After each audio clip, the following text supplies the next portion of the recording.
So, yeah, I'm going to talk a bunch of engineering, but I'm gonna, we'll make it just so it's very palatable and easy. We'll just use nice analogies here.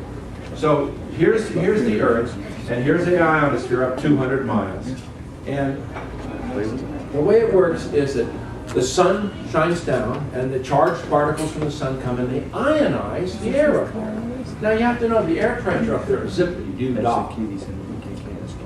And if you've ever seen a vacuum chamber with electricity in it, well, you make a spark, it's a little spark.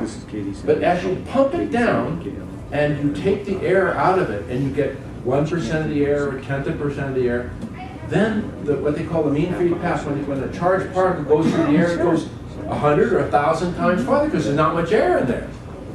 And you can get the whole thing to glow like the northern lights.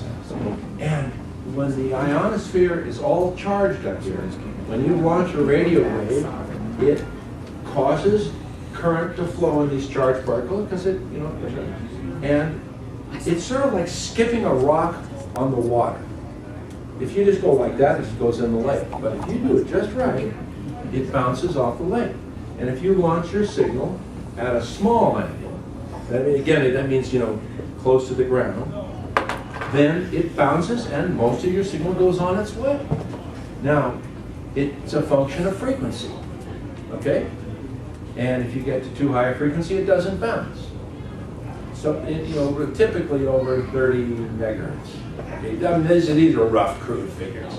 So 30 megahertz. So the ham radio, the high frequency ham radio bands are from about 2 to 30 megahertz, okay? And these are the ones where you talk around the world, okay?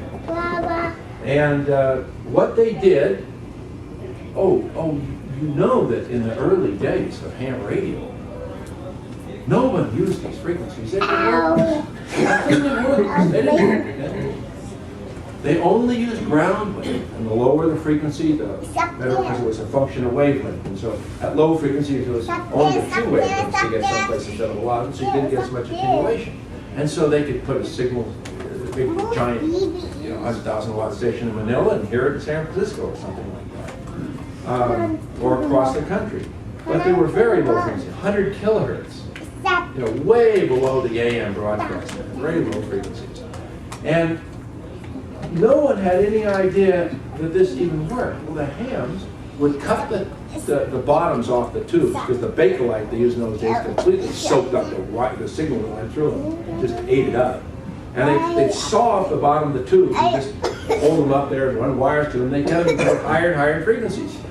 Finally, someone took from the East Coast to England in broad daylight during the day. No one had ever done that before. And everything, I don't know, some fraction of a megahertz was just for the hams. That was all wasted spectrum up there. Well, as soon as they found out it was useful, we lost. Ham radio lovers lost that. But they were very clever. This is 2 megahertz and that's 30 megahertz. They have little bands, little groups of frequencies that we can operate on. And you read about that. They all have different characteristics. Now, what I didn't tell you about is that there's a nasty thing here. This is called the F layer. There's a thing way down close, about 30 miles up. This is about 200 miles up, and about 30 miles up is the D layer. Dog. Just a name. There's no, just a name. The D layer, the air pressure is higher here. Remember? You know how you go up in the airplane, you got to pressurize the cockpit? Well, that just keeps on going. You go up 10 miles, 20 miles, 30 miles. You can't breathe, there's nothing. And so when you get up 200 miles, it's very, very thin. So then the signals come in, they ionize the ion, and then the signals bounce off if they're at a certain frequency. Trouble is, down in the D layer, the sun forms like a smog layer. You might think of it like a layer of smog. And they completely soak up signals. They just soak them up, especially the low frequency signals, AM broadcast band. How many have been in their car during the day and you try to listen to Salt Lake City? Nothing. KSL, what's 910? You don't hear it. How many people have been driving late at night in their car? You tune in by listening to 3-4 states away, coming in great. Well, that's how come. The D layer was soaking it all up during the day, but the time constant of this is minutes. When the sun's gone, it's gone. So nighttime is just gold. Gold. Now, that's for the low frequencies down in here. The high frequencies go right through the D layer just fine. And that's what up the guys at the turn of the century when they first Marconi and all those people getting radios on. They were operating way low frequency, and the D layer just totally ate them up. And but during the day, the high frequencies go. Now, when you get up to the VHF, where's that little radio? Someone's holding it up. There it is. That little thing.